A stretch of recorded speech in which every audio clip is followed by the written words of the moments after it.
The reality is we are always surrounded by the light of the Creator. That embrace, the love that comes from that, the security that comes from that. But knowing that allows you to experience.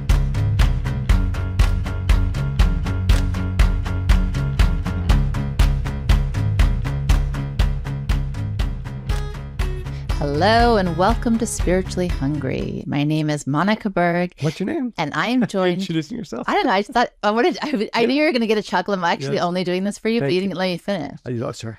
And I am joined by my partner in life and in purpose, Michael Berg. We never actually had an intro, and I just felt like I wanted to do it once. You know, it's funny. I was looking every once in a while. I look through the statistics of the people who are listening, downloading the podcast, and I realize it's hundreds of thousands of people. And I want to say, as we start, that we really appreciate all of our listeners and all of you who follow, I guess, my invocation at the end of our podcast to share this with everybody you know, because the podcast audience continues to grow, and we very much appreciate all of you that listen, and we also appreciate all of you that share the word of this podcast. And I have to say, I'm personally very excited to be sitting here with my partner in life and in purpose. And in purpose. Don't you like that? Monica Berg. What is that? B-E-R-G? That's correct. We haven't sat at this table for some time. We've gone through, and this is actually, I think, the inspiration, at least for me, for our topic today. We've gone through a very intense period of spiritual work, prayers, connection, leading others. We had the merit in the past few months to lead thousands of people in connection with the light of the Creator. So I think that's kind of what inspired us for our conversation today. Before we start, wow, I'm not going to word it today. You are, don't How you much worry. Caffeine did you have? I had quite a bit. I had 3 cups of matcha, green tea matcha. 2 packets per cup. Yes. Yeah. So technically 6. Actually, not. Well, I won't go into technicalities. But I do want to say that I'm taking my chance. You know, it's fine. I was going to interrupt you because we were riding in the car with somebody the other day, and they were saying how much they enjoy the podcast, and they said, and they especially enjoy the bickering. Right, and we said it wasn't I don't make it really bickering. clear. We said it was bantering. Yes. I don't think we've ever bickered. No, we're not the bickering type. No, certainly not on this podcast. No, we're not bickering. We're not bickering. And I mean, I'll find points of annoyance with you, but I wouldn't say that's bickering. But I hope our listeners know that we're also, besides sharing spiritual wisdom, we're also trying to make it entertaining for ourselves and our listeners. So for ourselves, I think, firstly. But what I was going to say is that I agree. The inspiration was not just that we had a spiritual journey these past couple of weeks, but also I think we had to dig deep and really connect and strengthen our own connection and conversation with the Creator in order to do what we just did. And there was a profound shift for me and moment where, you know, I was like, I mean, I'm always asking the Creator, but I really stopped and listened. And I think that's part of what we're going to talk about today. Nice. But before we start, if I have your permission. Not that you need it.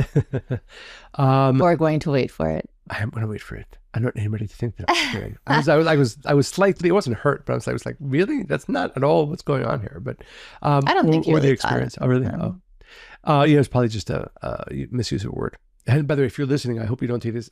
We love you. We love you. He is going to listen. Yeah, good. Well, at least look how much you inspired us. Exactly. So very exciting. Before we actually dive into the podcast, we have launched some very exciting master classes on Kabbalah.com, KABBALAH.com. If you're an old student, a new student, brand new to this wisdom, I strongly, strongly recommend going on that website and really looking at all the courses, taking all the courses. We had a lot of fun, ourselves and other teachers, in recording this. But and are continuing to constantly add. Yeah, every month there'll be new courses added to it, but it's a very exciting and hopefully very inspiring and enlightening opportunity for all of you to go to Kabbalah.com, take the courses, and as I always say, share them with everybody you know. It's I think a great opportunity for yourself, for your friends, for your family, and for the world. Enjoy. All right, so let's get started. So we hinted at this, But today we're exploring one of the deepest and most universal questions, which is how do I experience, or how can I experience God? I think before that question, many have this question, which is, are you on a spiritual journey? What does that journey look like? And are you clear on what that even means? So at its core, and there's many different, obviously, spiritualities and different modalities, but it's an intimate quest for enlightenment, for insight, for answers, for understanding the world, yourself, your friends, your purpose, and the very nature of life itself, right? One of the biggest questions is, what is the meaning of life? So if you look up the word enlightenment, it's defined as full comprehension of a situation. And that got me thinking that that's usually when we want to experience God most, when we don't understand a situation or a circumstance or something that's going on, especially the things that we don't want. And then we say, oh my God, what does this mean? Why is this happening? When will it end? How can it be better? Or how can I make it better? I think the mistake that many make is that they want to fully understand their spiritual journey, but it's a constant state of growth and transformation and getting closer to the relationship with God. We go by the Creator or light, but I think I'm going to reference God in this segment, even though that's not what I usually do, because I think that's how most people kind of in those moments of wanting connection they go to. And it's silly because we want clarity, right? We seek it more than anything. We want to know, we want to have control. We say certainty, but that's not really true. But we're not meant to know. The whole purpose of life is the process. And that process is really an ever evolving closeness with our source, with the Creator, and thereby becoming who we're meant to be. So most everybody wants to experience God, and that's where we're going to take it today. And what I would say is that, a few thoughts from where you began. I got excited. You were taking lots of notes as I was speaking. I was. And I think the core new idea that I think is really important for our listeners to hear, hopefully to accept, is that actually, when people think about spirituality, and I'm assuming most of the people listening to this podcast are interested in spirituality, unless they press something on their iPhone, it's seen as a pursuit of knowledge. And even you use the word enlightenment, which is a very important and powerful word, which I think for so many people means I'm going to get more information. I'm going to understand. And with that, I will understand. Correct. Things that I didn't previously understand. And that is definitely an important part of spirituality. It's what we do all day, right? It's funny. I often try to think about my life or my work in the year. And I realize that certainly in the past few years, and certainly as I try to focus myself in this year, it's actually not going away from teaching in that way of information. But what the Kabbalists teach is that the singular purpose of spirituality is to experience God, to experience the light of the Creator, which means, and this I think I often like to say, test yourself. If you've been studying spirituality for 1 day, for 1 year, for 10 years, the question you should ask yourself to know whether you're actually progressing is not, do I have more wisdom now, which is good, more information, which is great, but even enlightenment, whatever that means, but rather, am I in a state of greater experiencing of the light of the Creator? Let's just talk about experiencing for a second, because 100%, so many times students will come to me and they'll say, I've learned, I'm studying, but nothing's really changing in my life. Now, why is that? It's the application, it's the living of the wisdom. And what does that living look like? It's actually the experience of feeling, speaking to, and more importantly, hearing the Creator. And that's the part that most people miss. It's like, let's say you learn a language, you're studying in school and you've learned the language, but you actually never go out and use the language. You never practice it. You never communicate through it. You never connect to that language, but you have all this information in your head that you've studied. I think this is the mistake many make in the pursuit of spirituality. Yeah. And I'd like to try something, because the word experience, we're hopefully making clear, is the most important. So the word experience is the most important thing. And I want to ask all of our listeners now, and Monica, yourself included, if you want to join, and I'll do this as well. If you close your eyes right now, and envision and know that you are surrounded by the light of the Creator. You are surrounded by the light of the Creator. Now, the reality is, you can open your eyes now. Oh, you're enjoying that. I thought we were going on a journey. No, well, maybe. It was like I just got to the front door. Okay. Oh, I'm sorry. You can close your eyes. You can listen to me with your eyes closed. The reality is we are always surrounded by the light of the Creator. That embrace, the love that comes from that, the security that comes from that. But knowing that allows you to experience it.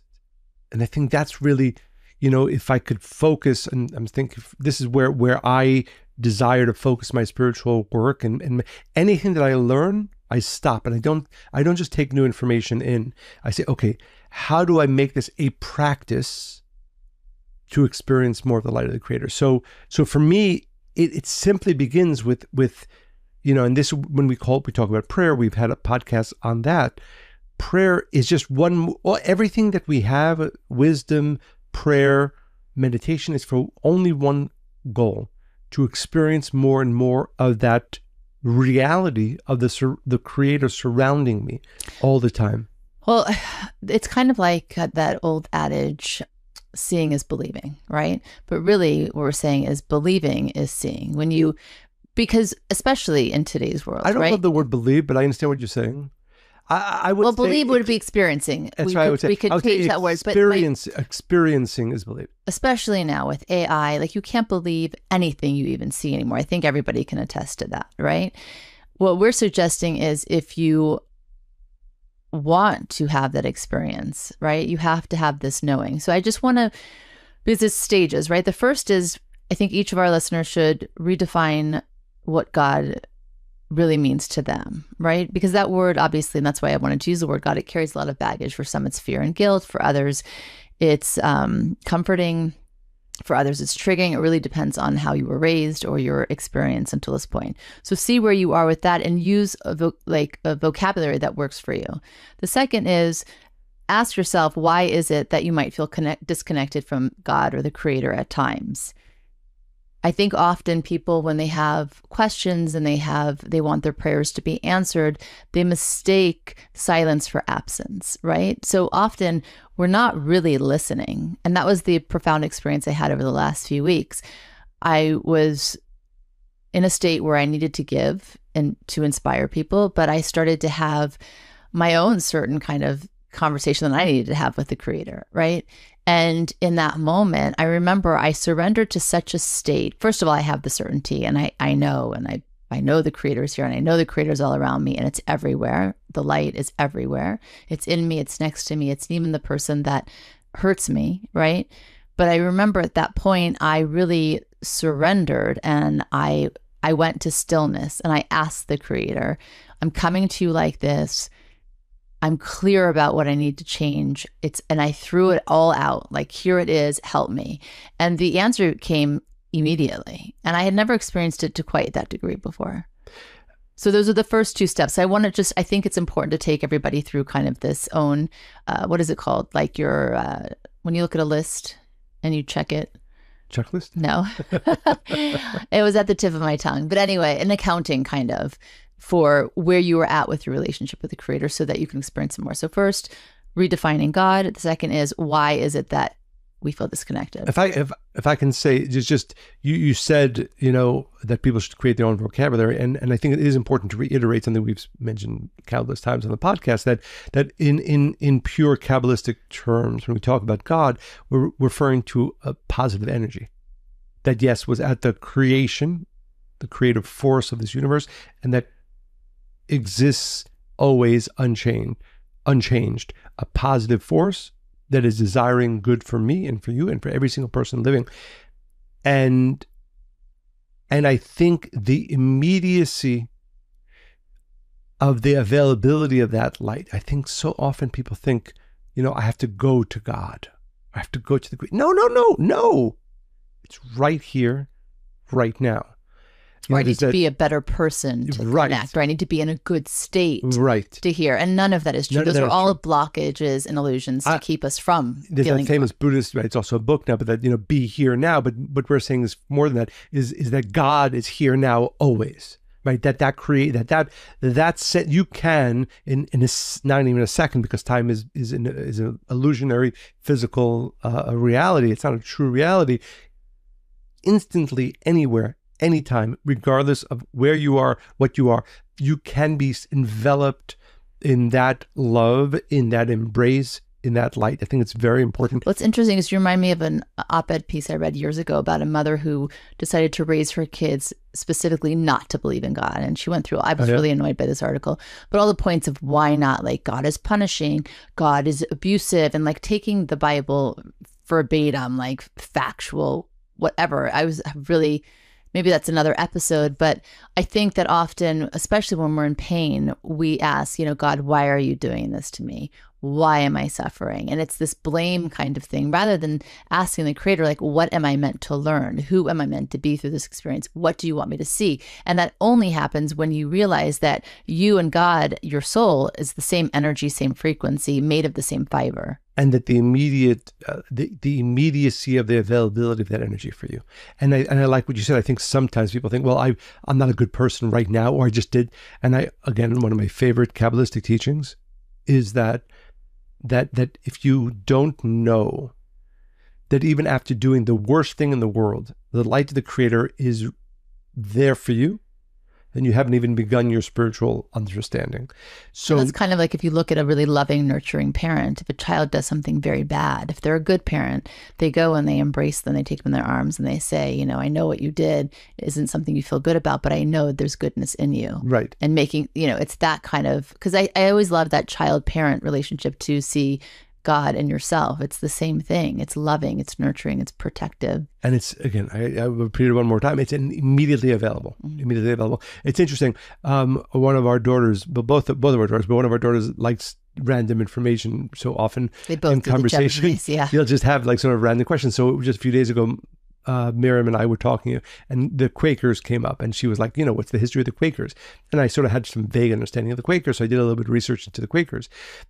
And what I really what inspired me is that, again, this is hundreds of years ago in the United Kingdom, they broke off from the church because their belief was that you don't need outside, even clergy and direction. It's all focused on the inner light, which I thought is so beautiful, so Kabbalistic, right? And that's really what I think the thrust of what we're trying to inspire our listeners to really come to know and that's experience. Still what it like, yes it's changed over the past. Things always change. Yeah, things always change, but that was at the foundation of it.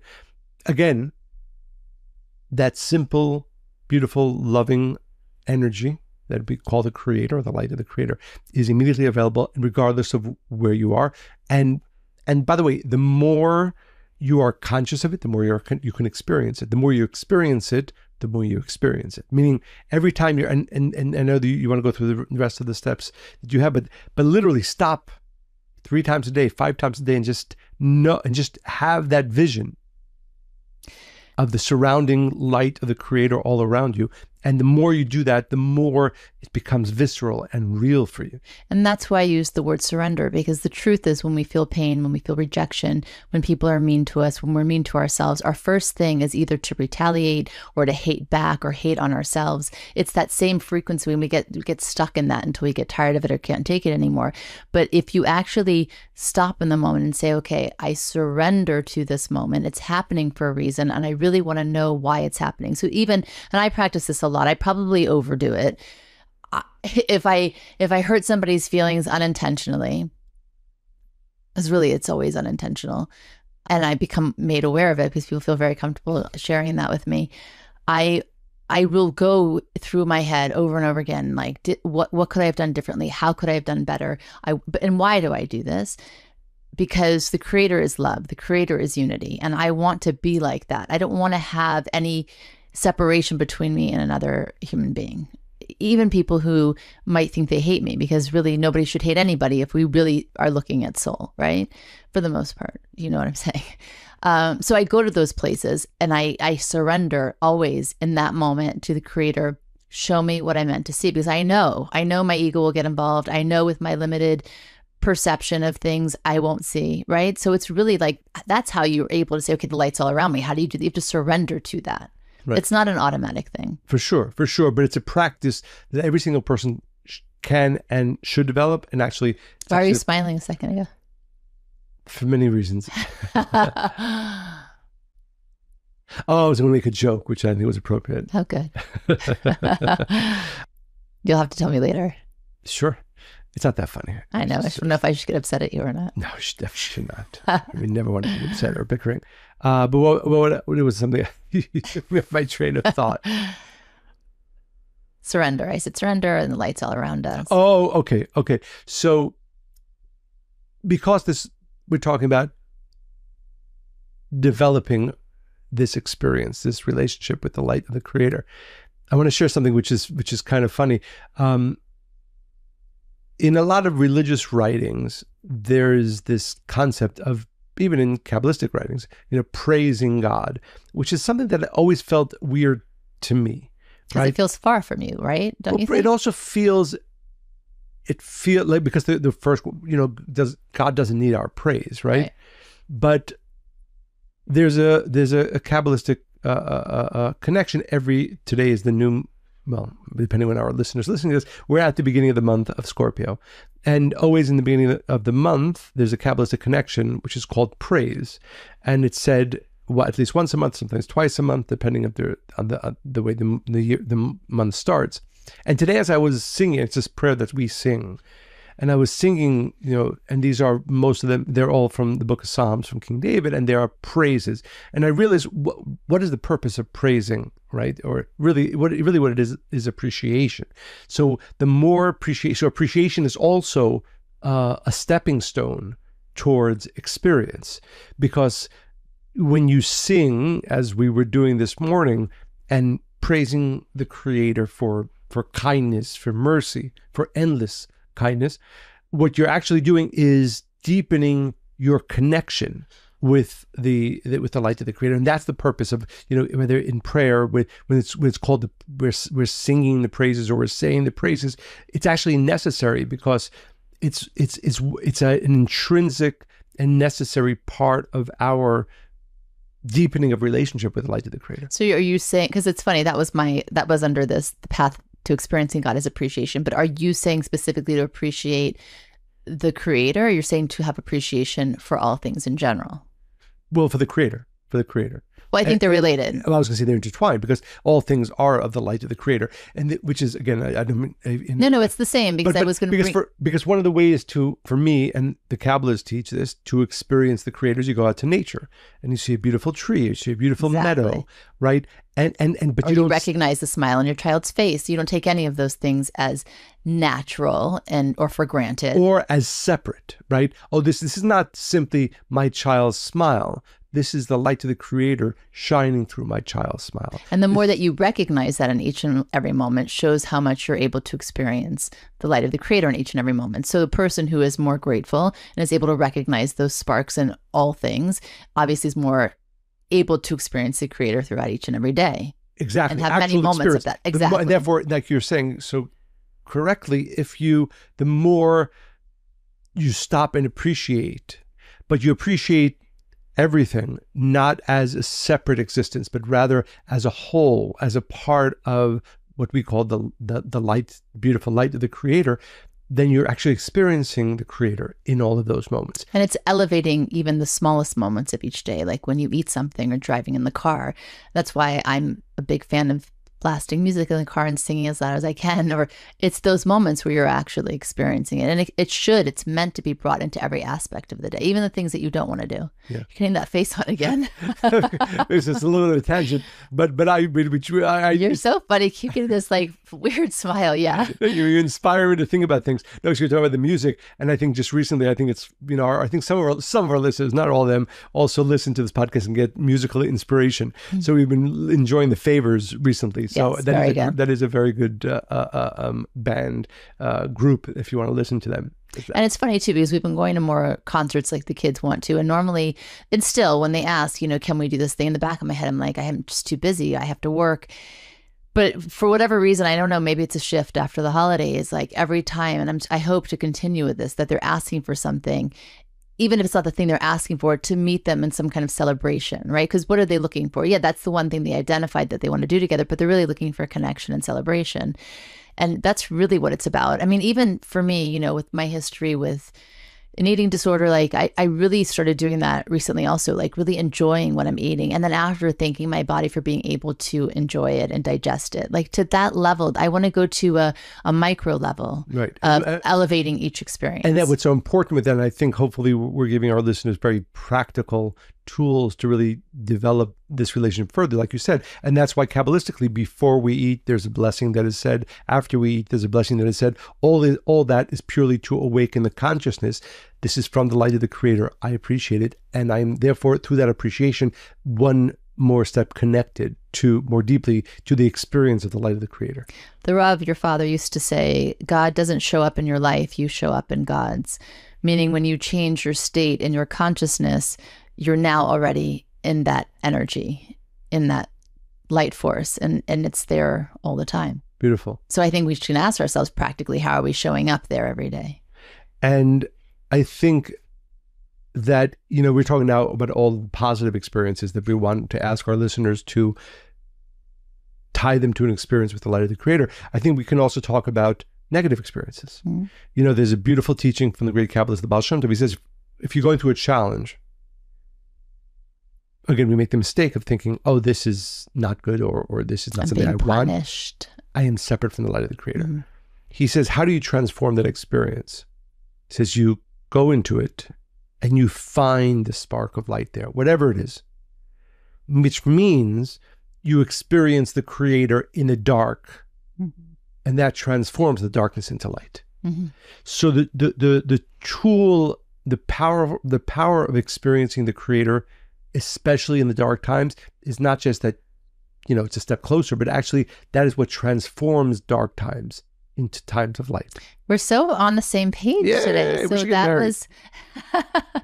that was the fourth defining understanding of this, is experiencing God through others, and others meaning those difficult times that we experience with other people. That's usually what challenges us or triggers us, as the popular word is. The core Kabbalistic principle is the light rest where there is unity, as I said earlier. So I think it's important to have those painful conversations where you recognize that there's separation with somebody. One of my favorite sections in the Zohar, the main Kabbalistic text, is Rav Abba and the Traveler. And this one is specifically about forgiveness. This is what I love, because this is the hardest thing to do, especially when you feel that somebody's wronged you. Or if we've done something wrong, it's hard to forgive ourselves. And this, again, creates that separation. So the story is this traveler was wandering through the land, and Rav Abba's witnessing all of this. And the traveler is tired from travel, and he rests at the side of the mountain, and he's close to the cliff. And as he's sleeping, as he's so tired, he dozes off, and a snake comes to him and is about to bite him. And then a lizard comes and kills the snake. But the thing about the story is, like a kimono dragon, like what kind of lizard is actually... Because it can't be a lizard to kill... It's a larger snake is what it is. Yeah. Okay. It must be a much larger snake. Yes. But anyway, so he kills the snake, and this man is saved. And then the man wakes up and he's alarmed. He sees this dead snake in front of him, and he steps away from the edge of the mountainside that he was sleeping. And as he steps away from it, that part of the mountain now breaks off and falls to the ground. Had he woken a second later, a few seconds later, he would have fallen to his death. So Rav Abba witnesses these two miracles that happen that the traveler's not even really aware of, right? And he asks him, how do you spend your time? It's silly to tell you the story because obviously you knew this long ago. But how did this, what do you do? Why is it that you were granted two miracles like this? Tell me about yourself. And he said that no matter, I'm actually going to read this. I really like the way that it says, in all my days, I forgave and made peace with any man who did evil by me. Okay, evil by me. If I could not make peace with him and all others that aggrieved me, I would not sleep in my bed before forgiving them. I did not harbor hatred for any harm they did to me. And moreover, from that day on, I tried to do kindness by them. And that's why he was receiving those miracles. Now, what I love about this and what I think is most profound about this story is the part about giving kindness to those that hurt him. Because again, if you want to experience God, you must be like God. And God is kind. It's always giving. Kindness wants the best for us. And really, this is one of the most inspiring stories for me because I try to aspire to be this. I have a far way to go, no doubt. But that's really, if we could walk through life. And that's why, again, whenever I feel something, a funky energy with somebody, I'll go and I'll have that uncomfortable conversation that my ego doesn't want to have. That's really not going to be fun for me. Why? Because I want to ultimately get to this place. Beautiful. And that's a very important Kabbalistic teaching. It says that the Creator sends angels to us all the time. And like you said, when the right way to go through life is that the Creator is appearing in our lives through all these myriad of faces, but it's all the light of the Creator. The person who's just yelled at me, the person who just gave me a kiss, the person who, who's annoying me, the person who's making me happy. I just had the thought, the crazy person who makes you, like yesterday we were together and he wasn't a crazy person, but this guy did something that made us both laugh. What is that? That's the Creator's humor manifested through that person. Funnily, right before that happened, I said, I want to sit right here because I like to look at people and I want to watch the door. And really, literally like 2 minutes later, not even a minute later, this happened. And yeah, exactly. Right. And I think that's, so when we talk about experience, like you said, experiencing the Creator, it's really shifting our view of the world. I am not interacting with people. I'm interacting with different faces of the Creator. The other amazing thing that happens when you practice this is you actually can see through the veil of illusion. It comes back again, but you can see. So I had a conversation with somebody recently. They were upset about something. They decided to assign blame to me. That's okay. I was aware of this going into the conversation. And I had the conversation with myself and God before. I know this is going to happen and I'm okay with it because this person's feeling hurt. It's not about me, but I will allow it to be assigned to me. Like, I'm okay with it. And then they started the conversation with some like not nice things. And even then I was like, okay, this is just this person's hurt. And actually they do love me. And I know that, but they're hurt. Right. And it was so liberating. I was able to hold space. I didn't get my feelings hurt. I didn't feel bad about myself. I wasn't angry at them. I was just able to hold a loving space. Like the Creator, right? That's the beauty that comes through this practice, that it becomes easier for you. It becomes automatic and you really are able to see, and therefore you don't react to things you would react to normally. You're able actually to love people who think they don't love you. Absolutely. Absolutely. I wanted to just sum up because I think this, again, I really am so inspired by this episode and I really want everybody in this world to start to experience this so we have a happy planet and everybody's so happy and cheery all the time. So practical tools and reflection. This is how you can experience the Creator daily. 1, don't only pray or ask, but listen. The light speaks in stillness. So take a moment, 5 minutes in a day where there's no distractions, no phones, no interruptions, just stillness, and ask the Creator a question and just listen.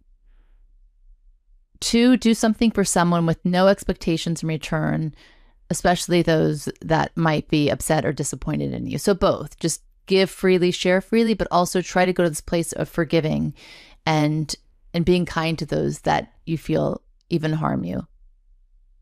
3, at the end of each day, name 3 moments, however small, when you felt either guided, protected, or inspired, and you'll notice how present the Creator actually is. And I love that because you can't, then you're looking for it. You're seeing it. When you look for something, you see more of it. Remember when I was younger, I did this. I think our kids, they all go through this kind of thing like, oh, I saw a license plate that had that on it, or I saw 5 cars that were yellow. I keep seeing yellow cars, right? You have this kind of, because your brain looks for sequences. If you start to ask yourself, let me see 3 moments where I felt guided, protected, inspired, you will notice how present the Creator actually is. And then you can't really deny it.